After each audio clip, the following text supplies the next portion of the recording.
as I am here.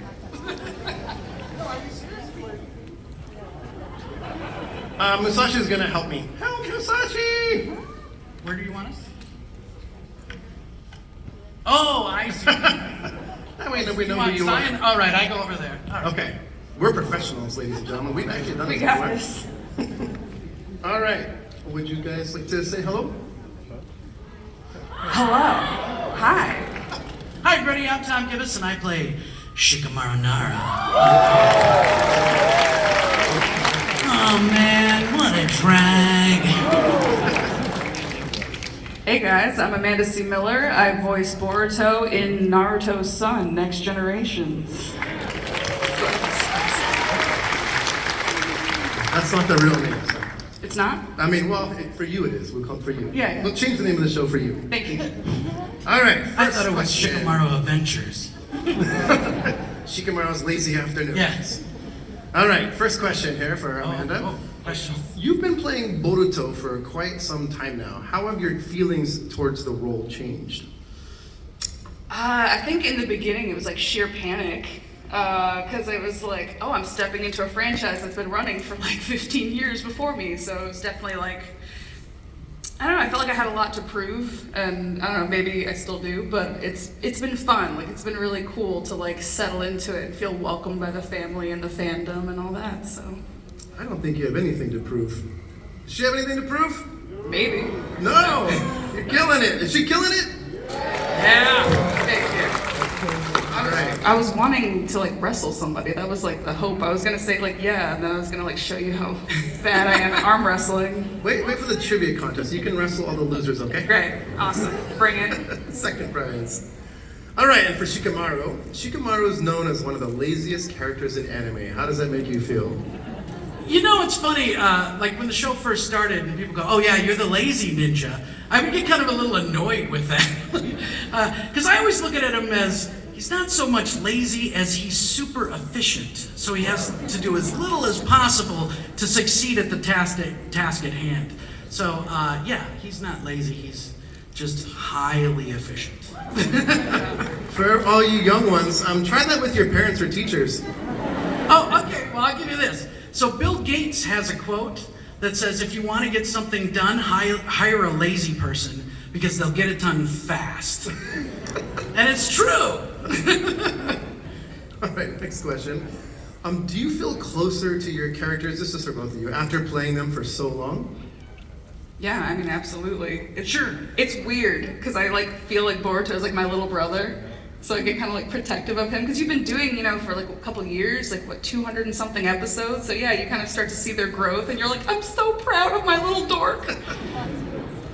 Well, I've been doing Shikamaru for 17 years. And, Pepperidge Farm remembers. yeah, Grandpa, tell us about the old days. No, yeah, it's been just a great character to play and so much fun, and he's actually been really good to me too as an actor. Naruto was always there, like, because you have ups and downs, you work more, you work less, but Naruto I always had that. I always had that show that I could always keep coming back to, and so, yeah, I have a real close connection with the show and with Shikamaru. That's a great quote. Naruto is always there. Yeah. Well, and I will say this too, like, I did, from talking to fans and stuff, during the pandemic, during the lockdown phase, Naruto got people through a really dark time. And it is funny, like, how there's this resurgence now, I can't speak today, I'm sorry. It's okay, you're on the panel. Of interest in the show and, parents showing it to their kids over, like, we were locked up for 4 months, so we watched Naruto, all 750 episodes. And it's kind of neat. I mean, I think it got people through a lot of stuff, and so I'm proud to be part of that show. Okay, next question. Are you like your characters in any way? Oh, that was for me. It's for both. Oh, okay. I think he's cooler than me. Because like I'm like way more insecure and he's like, yeah, I got this. Even like he's the kind of person who's like, yeah, I can fix your car. I've never done it, but like, what's hard about it? So like maybe I want to be like that. Maybe actually I don't know. Maybe I shouldn't be attempting to fix people's cars and just watch them like fly off the road. Be like, but I believed in myself, and that's what was important. I think, I'm not as smart as he is, obviously, because nobody is. I like to think I'm smart, but I'm smart enough to know I'm not. Didn't Plato say that, or somebody said like a wise man knows he knows nothing? So there you go. Yeah, that's a wise man. You're wise and you're efficient. But I think I'm loyal, like Shikamaru is, and that's always a good quality to have. So That's a great quality, and that's another theme throughout all of Naruto, loyalty. Okay, and Boruto. All right, what do you think about Boruto, the character now, versus when the series just started? I think it's been really cool to see him grow and get perspective. Because when the show started, he's like, oh, my dad sucks. He's never here, and like he didn't understand like what his dad's journey had been. And when you're there's like a sense of entitlement when you don't realize his dad was an orphan. His dad had to, it was it Drake said, like, started from the bottom, now he here. Like, I'm very street, if you can't tell. I'm with it. But yeah, so it's been very cool, like, as he kind of became more vulnerable and like talked to his dad and like went on these, I don't know, like these battles and these journeys, like they've both grown actually, like not just Boruto.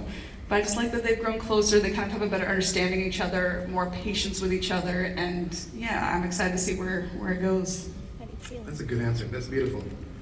All right, did you start saying what a drag in your real life? No, I swear like a sailor. Or I'll go, Mendokusai. Oh, hopefully the pronunciation on that was good. That's how they say it in Japanese. What a drag. Whatever. If like a cop tried to give you a speeding ticket, would you bust out that voice to get out of it? I'd be like, do you have any kids? Do they watch anime? And then my next question is, do they watch it subbed or dubbed?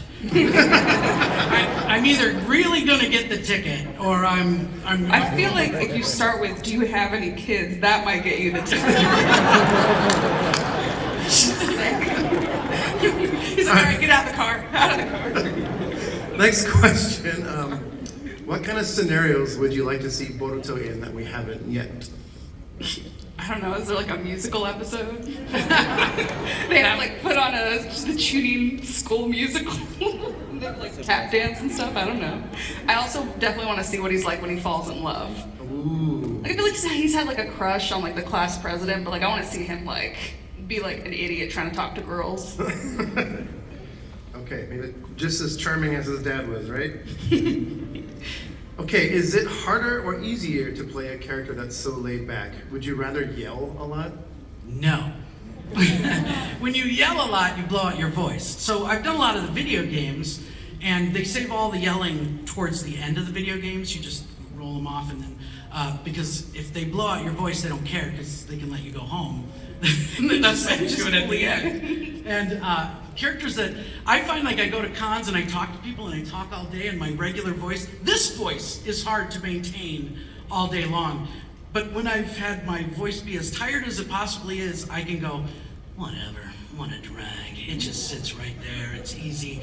Even if I have my worst day where you're tired and don't want to do anything, I can still do Shikamaru. It's like the perfect voice for someone who's a lazy actor. All right, if you didn't play Boruto, which other character would you want to? I don't know. I would want to play. Would it be somebody I could actually play, like play well? No. I don't know, like Choji? Choji, oh. But I wouldn't be good at it. I feel like the original actor is better, but I feel like he's just a fun. Give us your Choji voice. No! Like, I want to eat some chips after this panel. No, I'm gonna mess it up. I don't know. I want to. No, it's not even gonna sound like him at all. Doesn't matter, it'll be funny. Right, okay. I want to eat some chips after this panel. Hey! Not bad, not bad. All right, Shikamaru, for you, who would you rather have played? The handsome devil of the hidden leaf, Rock Lee! That's who I want to play. You practice that a lot, don't you? Well, it's a little different. offered because I think my voice is actually higher. All right. Shikamaru is a fan favorite character beloved by millions. Why do you think that is? Because I think at the end of the day, you know, he complains about everything, but at the end of the day, he's there for his friends. And he's sort of that guy, you know, you say, hey, I got to move on Friday, and he goes, oh, my back hurts, I don't know, maybe I can get somebody else. And then nobody else shows up, and there he is helping you load that couch or taking you to the airport. And he's that guy. He doesn't want to do it, he's going to complain the whole way, but he's going to be there for you. And that's, I think that's why people can relate to him. And, you know, there's also that, the beauty of this show is almost every character, there's so many characters, is somebody that you either went to high school with, or somebody you went to college with, or somebody from work, or you know, there's a Choji in your life. And Shikamaru was that guy that would sit in the back of the classroom, never have to study, always pass the tests, got straight A's, even though he never worked for it, while the rest of us were there sweating over, you know, the exam that's coming up. And so we all know these people, and I think that's what makes it good writing, is that we can relate to almost every character on the show. Everyone knows an Orochimaru, right? One friendly Oh, right. Well, okay, the villains maybe. But you know, I gotta say this, even the villains on this show, they all have a purpose. They're not just evil for evil's sake. Right, they all have an axe to grind, or somehow they've been hurt by this world, and they're either trying to make up for that or get revenge, or, you know, and then you see the pitfalls of revenge, and you can learn from that they were once good people, and then they got, you know, led astray. Yeah, they lost. Or are insane. There are a few insane. So like maybe like an ex or something, like Orochimaru, like no villains in your past. All right, do you wear the headband or sandals when you're in the booth? Anything like to get into the role? No, I mean I'm in my little booth at home, so I'm in my pajamas, I guess. So I don't know, his pants look kind of comfortable, so maybe it's like the same thing. You know, that is a pretty comfortable looking outfit. Right? Who's worn a Boruto cosplay? Was it comfy? Yes, I have. It was great. Okay. What do you think about Shikamaru's current role as Naruto's advisor? Well, it seems that he, you know, willed himself on the brink of death to come back to make that idiot Naruto Hokage. I think he loves it. And I get a lot of people saying, well, Shikamaru should really be Hokage. That's the last thing in the world he wants to do. There's too much work involved. No way. He's happy with Naruto being a Hokage. We talked about the earlier episodes of Boruto. It seemed like all Miley and I, who plays Naruto, did was, hey, you've got paperwork. And it's like, and your kid's got this thing, you should go to the school and see him. And that was it. All I did was nag him about his paperwork and nag him about his, you know, life commitments. And but now I'm getting into a little more action, which is fun to get the old shadow possession out of the storage.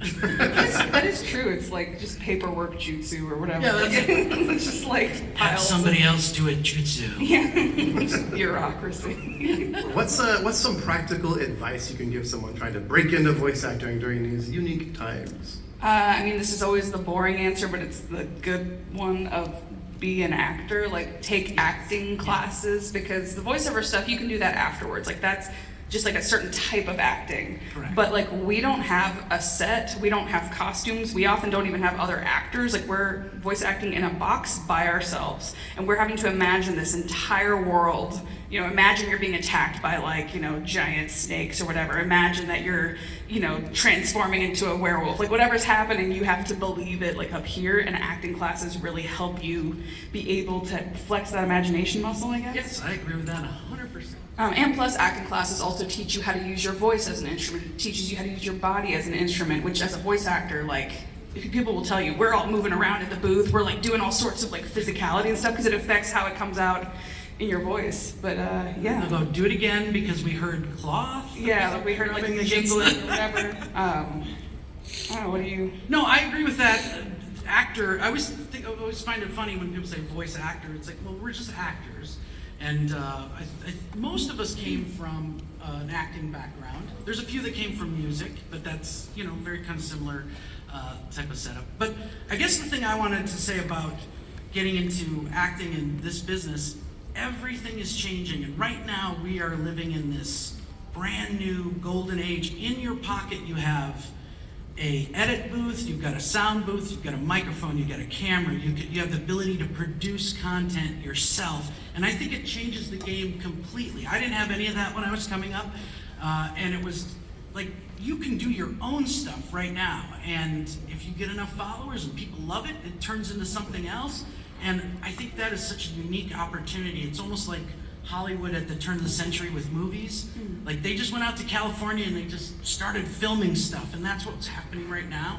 So I almost think any advice we give really isn't gonna matter, because It's the old school way there's of a doing it. renaissance happening Yeah. right now, and we're in it. So grab it and go for it, is what I'm saying. Yeah, make your stuff, go on TikTok, do whatever, like, really, because you can leverage that. Like, And by the way, follow me on TikTok, Real Tom Gibbous, and Instagram as well. And then Amanda. oh, I'm Amanda C. Miller, VO. I'm on TikTok, but I don't post as much as I should, but I will. Okay, next question, and we're gonna have a prize break. So get ready for that. Prize break. What advice would you give actual lazy kids? Be yourself and you'll be just fine. Beautiful. Okay.